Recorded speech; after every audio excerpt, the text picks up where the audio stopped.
तो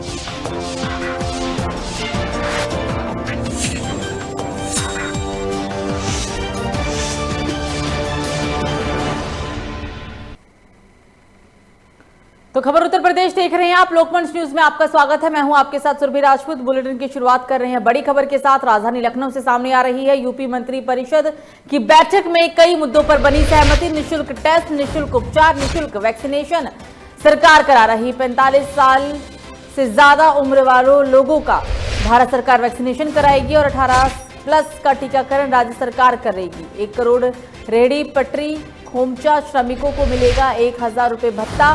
नाई मोची और हलवाई को भी 1000 रुपये का मिलेगा भत्ता। 15 करोड़ पात्र राशन कार्ड के लाभार्थियों के प्रति यूनिट 5 किलो राशन फ्री मिलेगा और साथ ही साथ करीब 1 करोड़ गरीब को 1000 भरण पोषण भत्ता प्रदान करने पर मुहर लगा दी गई है। देश के सभी श्रमिकों को सामाजिक सुरक्षा के लिए 2 योजनाएं संचालित की गई है। श्रमिकों को किसी भी दुर्घटना से मिलेगा सुरक्षा कवर। दुर्घटना में श्रमिक की अगर मौत हो जाती है तो 5 लाख का मुआवजा दिया जाएगा। दुर्घटना में दिव्यांग होने पर मिलेगा 2 लाख का मुआवजा।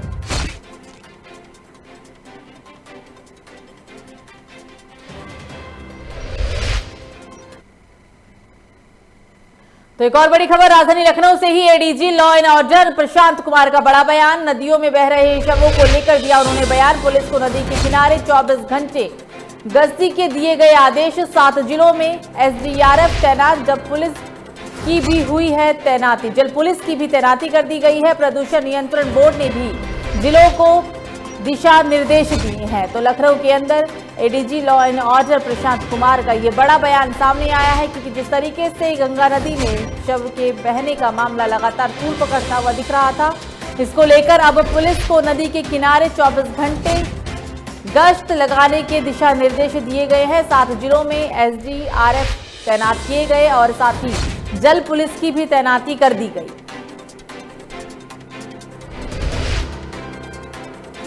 उत्तराखंड यूपी के अलग अलग जिलों से गंगा नदी में शव बहने की तस्वीर लगातार देखी जा रही थी और इसी को देखते हुए अब प्रशासन अलर्ट मोड पर दिख रहा है। इसी के तहत यूपी के 7 जिलों में एसडीआरएफ तैनात किया गया है और जल पुलिस की भी तैनाती की गई है। 24 घंटे पुलिस गंगा नदी के आसपास गश्त करेगी। प्रदूषण नियंत्रण बोर्ड ने भी जिलों को निर्देश दिया।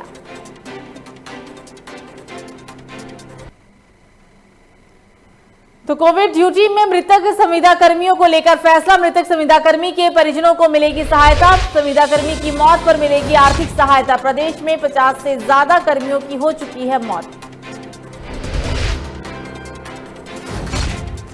बड़ी खबर हम आपको बता रहे हैं, जहां कोविड ड्यूटी में जिन संविदा कर्मियों की मौत हो गई है, उन ऐसे संविदा कर्मियों को लेकर अहम फैसला होना है। आपको बता दें कि मृतक संविदा कर्मी के परिजनों को सहायता दी जाएगी। संविदा कर्मी की मौत पर मिलेगी आर्थिक सहायता। अब तक प्रदेश में कुल 50 संविदा कर्मी की मौत हो चुकी है।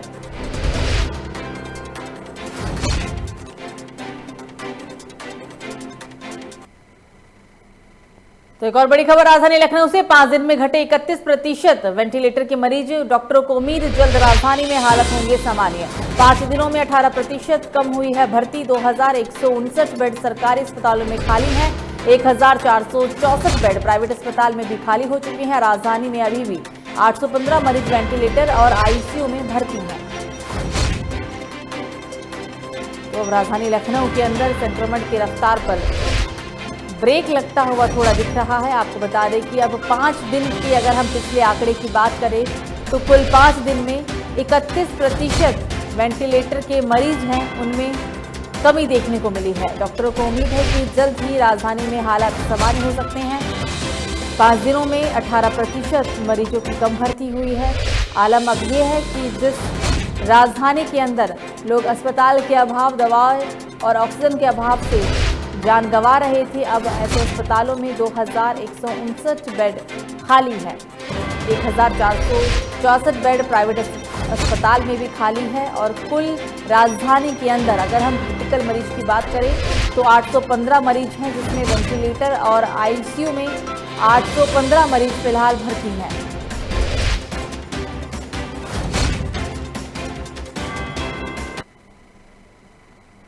तो लखनऊ में मैकवेल, जेपी और देवीना अस्पताल प्रशासन सख्त, निर्धारित राशि से अधिक बिल वसूलने पर होगी कार्रवाई। प्रभारी अधिकारी रोशन जैकब ने एफआईआर दर्ज करने के दिए निर्देश। अस्पतालों के खिलाफ एफआईआर दर्ज कराने के दिए गए हैं आदेश। सीएमओ ने अस्पताल प्रशासन को भी भेजा नोटिस, 2 दिन में मांगा है जवाब, इसके बाद ही की जाएगी एफआईआर। अस्पतालों के खिलाफ एफआईआर दर्ज कराने के निर्देश जारी किए गए। सीएमओ ने अस्पताल प्रशासन को नोटिस भेजा, 2 दिन में ये नोटिस का जवाब भी मांगा जाएगा और इसके बाद ही एफआईआर दर्ज की जाएगी।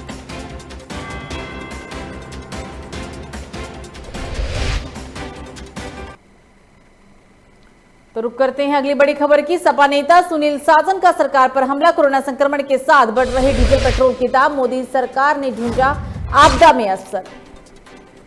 आपदा में अफसर को लेकर बयानबाजी सामने आई है। सपा नेता सुनील साजन ने सरकार पर जमकर निशाना साधा है। कोरोना संक्रमण के साथ बढ़ रहे हैं डीजल पेट्रोल के दाम, ये कहना है उनका, और उन्होंने आरोप लगाते हुए ये भी कहा है कि मोदी सरकार ने ढूंढा है आपदा में अफसर।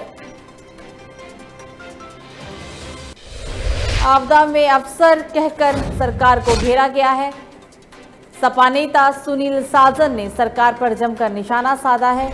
बता दें आपको कि कोरोना संक्रमण के साथ, क्योंकि जिस तरीके से पूरे देश में संक्रमण की रफ्तार बेकाबू, उन्होंने कहा कि कोरोना संक्रमण के साथ पूरे देश में पेट्रोल और डीजल के दाम बढ़ाए जा रहे हैं और मोदी सरकार आपदा में भी अफसर ढूंढने से बाज नहीं आ रही है।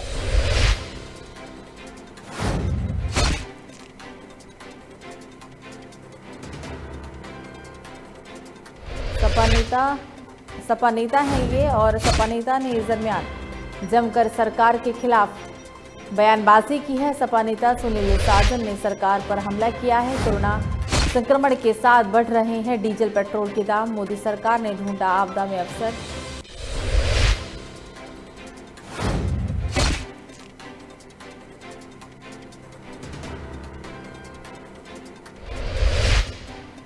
अहम और बड़ी खबर राजधानी लखनऊ से सामने आ रही है। सपा नेता सुनील साजन ने सरकार पर जमकर प्रहार किया, जमकर तीखा हमला बोला।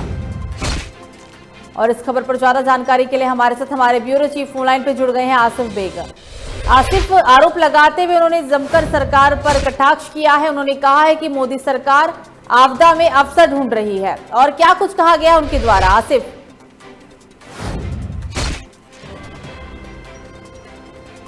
क्या आप हमें सुन पा रहे हैं? तो किसी कारणवश उनसे हमारा संपर्क नहीं हो पा रहा है।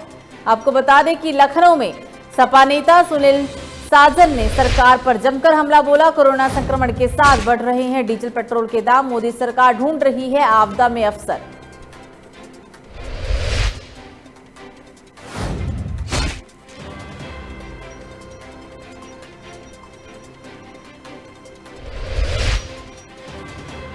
और एक बार फिर से हम अपने ब्यूरो चीफ से संपर्क साधने की कोशिश करते हैं। आसिफ, क्या आप हमें सुन पा रहे हैं?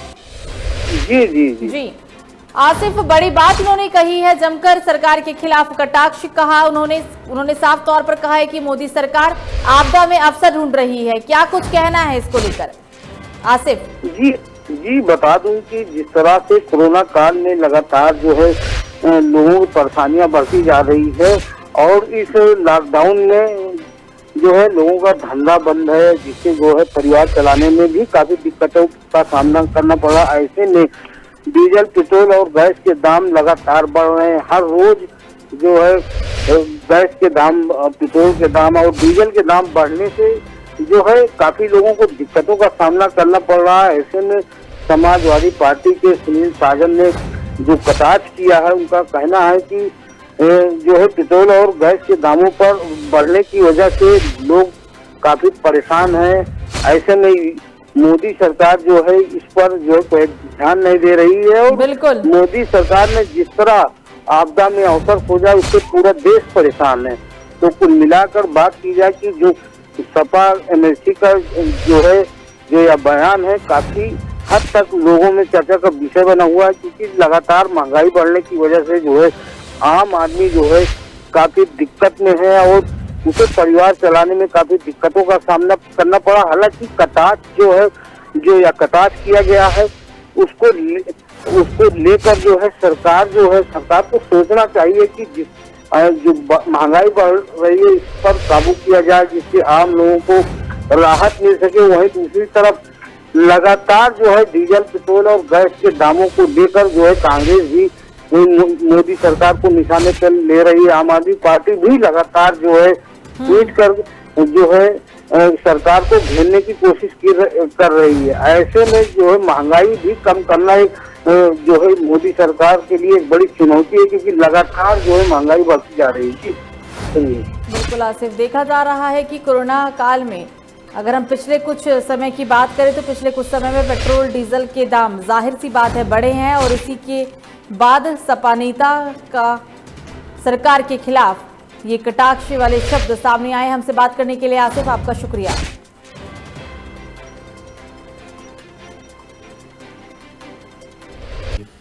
देखिए, डीजल और पेट्रोल गैस के दाम लगातार जब से मोदी सरकार इस देश में आई है तब से बढ़ रहे हैं, लेकिन एक साल में पूरा देश कोरोना महामारी से लड़ रहा है और वहीं जैसे जैसे कोरोना बढ़ रहा है उसी स्पीड में डीजल और पेट्रोल के दाम मोदी सरकार बढ़ा रही है। मोदी जी सच ही कहते हैं, आपदा में अवसर खोजना। ये बात कोई समझ पाया और ना समझ पाया हो, लेकिन मोदी सरकार ने आपदा में जो डीजल और पेट्रोल के दाम बढ़ाने का अवसर खोजा है उससे पूरा देश परेशान। तो अगली बड़ी खबर राजधानी से सामने आ रही है, जहां राजधानी में बढ़ रहे ब्लैक फंगस के मरीज। ब्लैक फंगस के मरीजों की संख्या हुई 16। 13 मरीज केजीएमयू में और 3 मरीज लोहिया संस्थान में है भर्ती। केजीएमयू के 13 मरीजों में 7 अभी कोरोना पॉजिटिव हैं। तो कोरोना संक्रमण के बाद ब्लैक फंगस के भी मरीज अब पूरे देश में बढ़ते जा रहे हैं। अगर हम सिर्फ राजधानी लखनऊ की ही बात करें तो राजधानी लखनऊ के अंदर कुल 16 मरीज ब्लैक फंगस के सामने आए हैं। 13 मरीज केजीएमयू में भर्ती हैं, 3 मरीज लोहिया संस्थान में भर्ती हैं और केजीएमयू में 13 जो मरीज भर्ती हैं उनमें से 7 कोरोना पॉजिटिव हैं।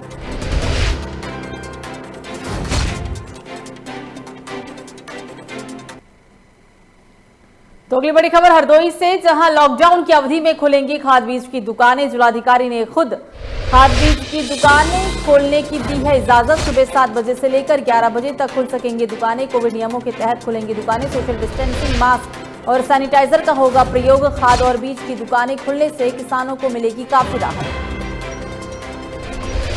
हरदोई से हम आपको बड़ी खबर बता रही हैं, जहां अब लॉकडाउन की अवधि में भी खाद बीज की दुकानें खुल सकेंगी। जिलाधिकारी ने खाद बीज की दुकानें को खोलने का आदेश दे दिया है और जिसके तहत अब सुबह 7 बजे से लेकर 11 बजे तक दुकानदार अपनी दुकान खोल सकेंगे। लेकिन इन दुकानों में कोविड प्रोटोकॉल, कोविड गाइडलाइन का नियम पूरी तरीके से किया जाएगा। कोविड नियमों के तहत ही दुकानें खुल सकेंगी, जिसमें सोशल डिस्टेंसिंग, मास्क और सैनिटाइजर का प्रयोग जरूर किया जाना है। खाद और बीज की दुकानें खुलने से किसानों को काफी राहत मिलेगी।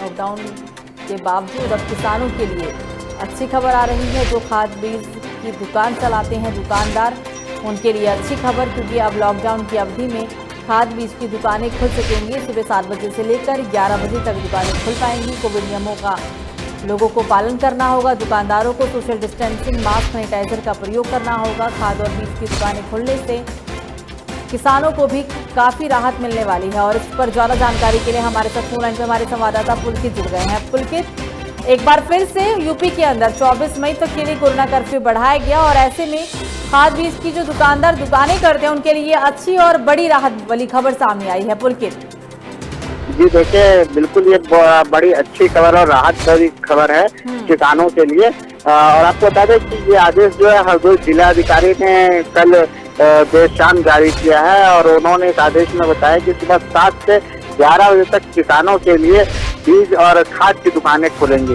ये इससे किसानों का काफी लाभ होगा। किसान जो है बुआई कर सकते हैं, अपने फसलों में खाद डाल सकते हैं और भी कई अन्य किसानी से संबंधित कार्य कर सकते हैं। बिल्कुल पुलकित, हमसे बात करने के लिए आपका शुक्रिया। ये थे हमारे साथ हमारे संवाददाता पुलकित।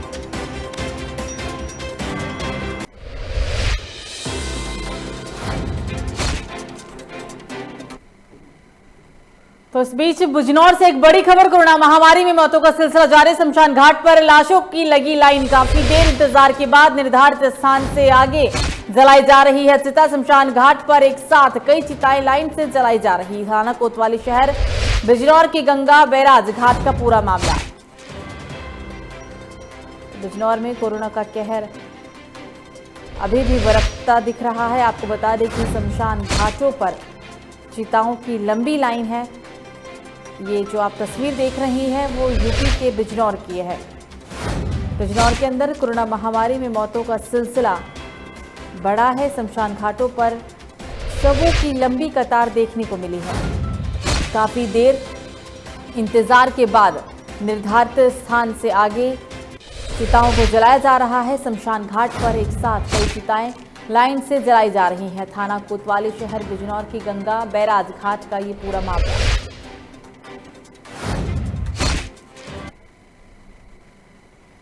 तो ड्यूटी के दौरान शहीद हुए आईटीबीपी के जवान प्रदीप यादव शव के गांव पहुंचने पर लोगों ने दी श्रद्धांजलि। पेट्रोलिंग के दौरान पहाड़ी से गिरे थे प्रदीप यादव।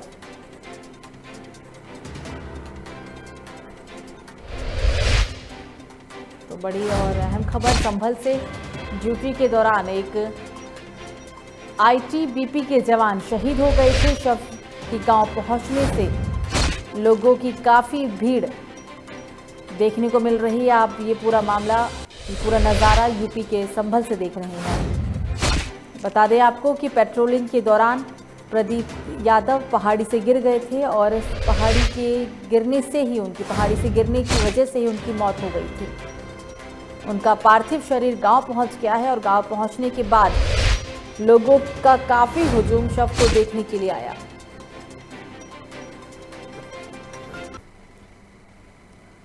लखनऊ से इस वक्त की अगली बड़ी खबर, सिकंदराबाद गोरखपुर स्पेशल ट्रेन में विवाद। बोगी डी में 3 यात्रियों और टीटीई में हुआ ये विवाद। टिकट को लेकर हुआ पूरा विवाद। टीटीई पर लगी गंभीर आरोप। यात्री को ट्रेन से बाहर फेंकने का लगाया आरोप। चलती गाड़ी से गिरने के कारण हुई यात्री की मौत। यात्रियों ने की आरोपी टीटी की पिटाई। टीटी को चारबाग जीआरपी को सौंपा गया।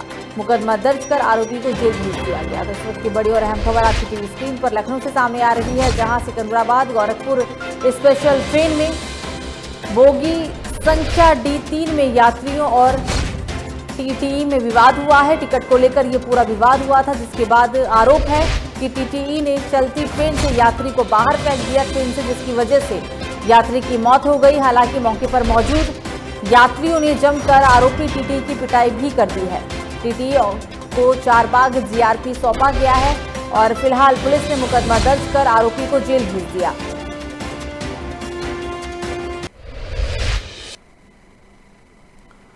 तो लखनऊ से इस वक्त की अगली बड़ी खबर, तेज रफ्तार कार ने बाइक सवार को मारी टक्कर। 2 युवकों की मौत, एक गंभीर रूप से घायल। हादसे के बाद कार चालक लेकर कार हुआ मौके से फरार। सूचना पर पहुंची पुलिस ने शवों को पोस्टमार्टम के लिए भेजा। काकोरी थाना क्षेत्र मोटी नीम के पास हुई पूरी घटना।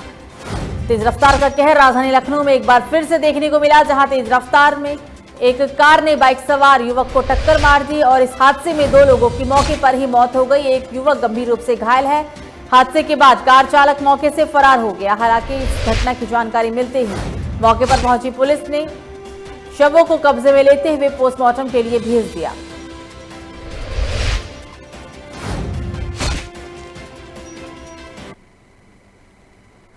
तो कुशीनगर से एक बड़ी खबर सामने आ रही है, जहां कोरोना को भगाने के लिए अंधविश्वास का सहारा लिया जा रहा है। सैकड़ों महिलाओं ने मंदिरों में की पूजा अर्चना। एक व्यक्ति के कहने पर महिलाओं ने मंदिर में की है पूजा। घंटों पूजा करती रही महिलाएं। स्थानीय पुलिस को नहीं लगी कोई भी भनक। तो अब कोरोना में अंधविश्वास की यह खबर यूपी के कुशीनगर से सामने आई। कोरोना को भगाने के लिए अंधविश्वास का लोग सहारा लेते हुए दिखे हैं। सैकड़ों महिलाओं ने मंदिरों में पूजा अर्चना की है और आप महिलाओं का हुजूम देख सकते हैं, महिलाओं की भीड़ देख सकते हैं। बल्कि इस भीड़ से संक्रमण का खतरा और बढ़ेगा। हैरानी की बात यह है कि इतनी बड़ी तादाद में महिलाएं पूजा अर्चना कर रही थी मंदिर में, लेकिन फिर भी प्रशासन को इस घटनाक्रम के बारे में कोई भी भनक नहीं लगी। और इस खबर पर ज्यादा जानकारी के लिए हमारे साथ फोन लाइन पे हमारे संवाददाता सुनील यादव जुड़ गए हैं। सुनील, आरोप है कि इतनी बड़ी तादाद में यहाँ महिलाएं पूजा अर्चना करती हुई नजर आ रही हैं, लेकिन प्रशासन को इसके बारे में कोई भी जानकारी नहीं। क्या कुछ ज्यादा अपडेट है आपके पास इस पूरे मामले को लेकर? सुनील, कुशीनगर के हाटापाली के जी डूंगरी गांव का मामला है, जहां एक बताया जा रहा है कि एक सोखा जो है ये गांव में घूम के और कोरोना से बचने के लिए महिलाओं को जल और नीम की पत्ती सुबह लगभग 10 दिन से लगातार जल चढ़वा रहा है, जिसकी शिकायत लोगों ने कोतवाली में भी हटा दी है, लेकिन अभी तक कोई कार्रवाई नहीं हुई। इसको लेके यहाँ पे देख सकते हैं सोशल डिस्टेंसिंग का बिल्कुल पालन नहीं हो रहा है और यहाँ कोरोना को देखते हुए भी यहाँ अधिक खतरा बढ़ती दिखाई दे रही है। जी सुनील, कहा जा रहा है कि एक युवक के कहने पर इतनी बड़ी तादाद में महिलाएं अपने घर से निकली और पूजा अर्चना की। कौन थे वो युवक? जी, एक गाँव ही के एक सोखा बताया जा रहा है कि गांव के एक सोखा है जो आए दिन प्रतिदिन महिलाओं को शाम को बोलता है और सुबह जो जल उल होता है वो सुबह लेके आए दिन चढ़वाता है। इसके बाद भी यहाँ के जो नागरिक है वहाँ कोतवाली में भी इसकी शिकायत की और पुलिस चौकी पे सुकरौली शिकायत की, अभी तक इस पे कोई कार्रवाई नहीं हुई। जी तो सुनील, हमसे बात करने के लिए, तमाम जानकारी के लिए आपका शुक्रिया।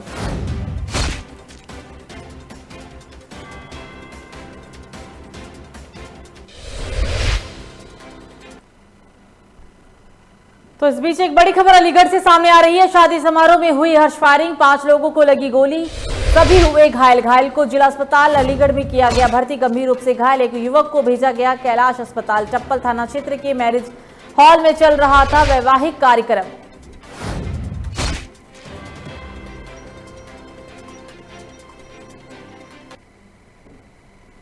तो अयोध्या से इस वक्त की बड़ी खबर, डबल डेकर एसी बस में शॉर्ट सर्किट होने की वजह से लगी आग। डबल डेकर एसी बस जलकर हुई पूरी तरीके से खाक, सभी यात्री पूरी तरीके से सुरक्षित। लगभग इस बस में 90 यात्री थे सवार। राष्ट्रीय राजमार्ग 27 के पटरंगा के पास देर रात हुई ये बस दुर्घटनाग्रस्त। शॉर्ट सर्किट की वजह से इस एसी बस में आग लग गई। हालांकि अच्छी खबर यह है कि इस एसी बस के अंदर कुल 90 यात्री सवार थे और सभी सुरक्षित हैं। डबल डेकर एसी बस जलकर पूरी तरीके से खाक हो गई है। आप तस्वीरों में जलती बस को देख सकते हैं। कहा जा रहा है कि शॉर्ट सर्किट की वजह से आग लगने का जो कारण है वो शॉर्ट सर्किट बताया गया है। सभी यात्री सुरक्षित हैं। लगभग 90 यात्रियों को लेकर ये बस जालंधर से पूर्णिया जा रही थी। राष्ट्रीय राजमार्ग 27 के पटरंगा के पास देर रात ये दुर्घटनाग्रस्त हो गई। शॉर्ट सर्किट की वजह से ये पूरी डबल डेकर एसी बस जलकर खाक हो गई।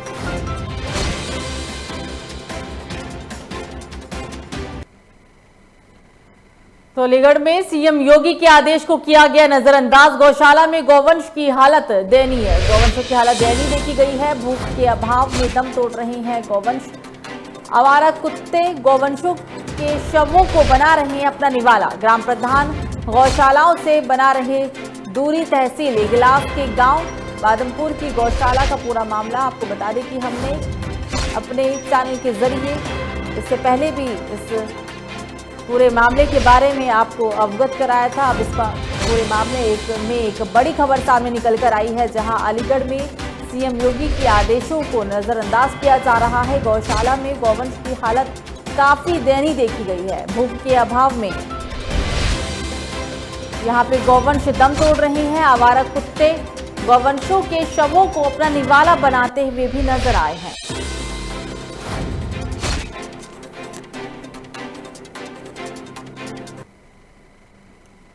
तो बुलंदशहर से अगली बड़ी खबर, लड़की के साथ युवक ने की छेड़छाड़। पंचायत ने छेड़छाड़ के आरोपी के लिए जारी किया तुगलकी फरमान। छेड़छाड़ के आरोपी को भरी पंचायत में मारे गए जूते। आरोपी से पंचायत में पीड़िता के पैर छूकर मंगवाई गई है माफी मांगने और जूते मारने का वीडियो सोशल मीडिया पर जमकर वायरल। पंचायत के बाद दोनों पक्षों में जमकर हुआ पथराव। 4 मई की बताई जा रही है पूरी घटना। पूरा मामला आपको बता दें, थाना चकारी इलाके के गांव बरकतपुर का।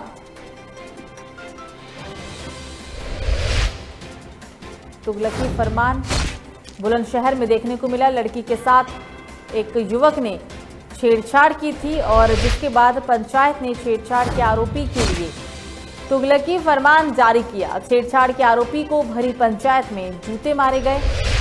आरोपी से पंचायत में पीड़िता के पैर भी छुपवाए गए। माफी मांगने और जूते मारने का वीडियो सोशल मीडिया पर जमकर वायरल है। बताते चले कि पंचायत के बाद दोनों पक्षों में जमकर पथराव भी हुआ है। 4 मई की पूरी घटना बताई जा रही है और ये जो पूरा मामला है वो थाना छतारी इलाके के गांव बरकतपुर का है।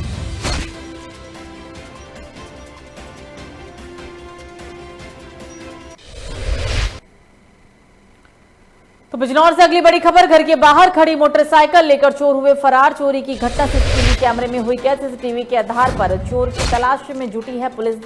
थाना धामपुर के पंजाबी कॉलोनी का पूरा मामला।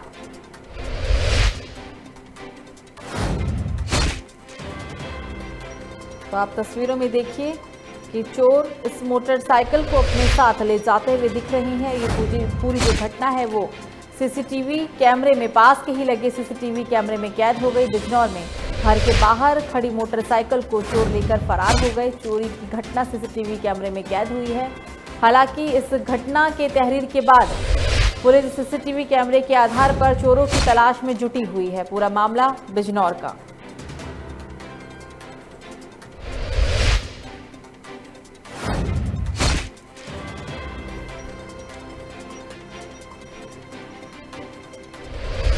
चोरी की घटना सीसीटीवी कैमरे में कैद हुई है। हालांकि आपको बता दें कि पुलिस को इस मामले के बारे में तहरीर देने के बाद पुलिस सीसीटीवी फुटेज के आधार पर चोरों की तलाश फिलहाल कर रही है। थाना धामपुर के पंजाबी कॉलोनी का ये पूरा घटनाक्रम है।